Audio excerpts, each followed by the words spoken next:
Hey folks, Brian here. For some reason I'm really tired this morning. Anyway, this is RPG Day 2020, and the keyword or prompt for today is banner. And the very first thing I thought of was David Banner. And there are some superhero type role-playing games. In fact, I came to the realization after a couple well, maybe just 1 year of playing 5th edition that it really was a supers game. But anyway, back to Banner.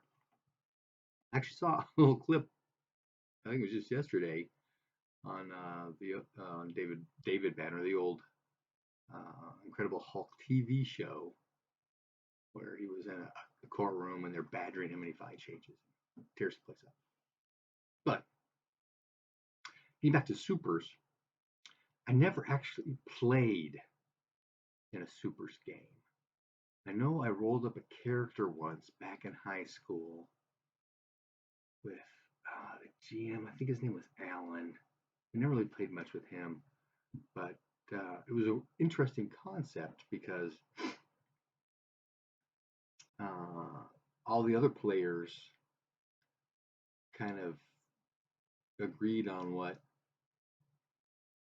your stats were, and then your character had those stats. It was kind of interesting. I did mess around a little bit with Chaosium's Worlds of Wonder game box. It had a Super World game in it. And in fact, they went ahead and republished that fleshed out as Super World. In fact, that's included, if I'm right, in the BRP Gold book now too. So it's all still out there.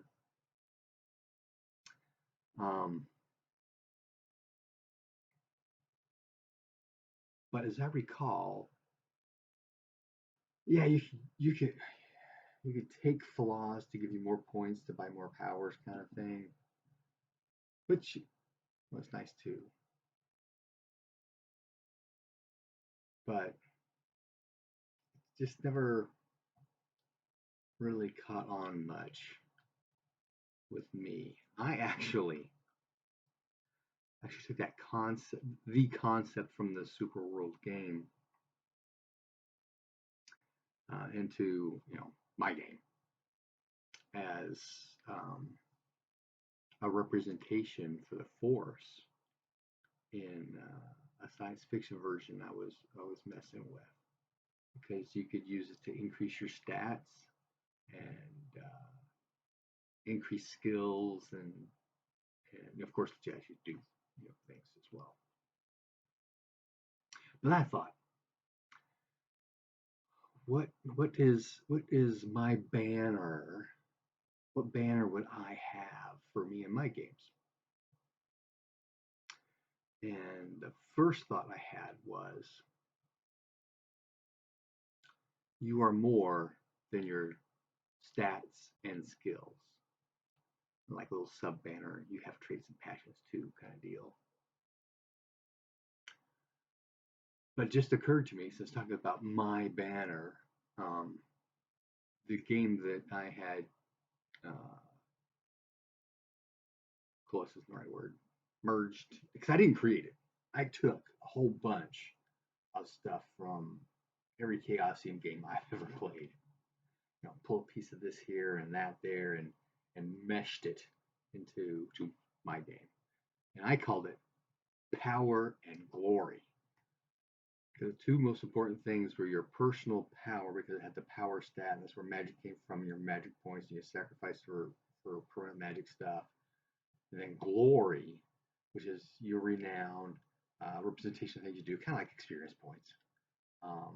But then can give you bonuses. Now, one thing I never quite nailed down was, does the player decide where those bonuses go, or does the GM? I think the GM should, because that glory is based on things you've done. And the idea is you come up across a guy that you roll against glory to recognize him, kind of thing. You realize, this guy is, death with a spear, right? And so even though his spear skill may be, 85, 90%, But because of that reputation, that bonus from those glory points would be applied to his spear, because that's what he's known for. Interesting. What is your banner? What does it say? Happy gaming.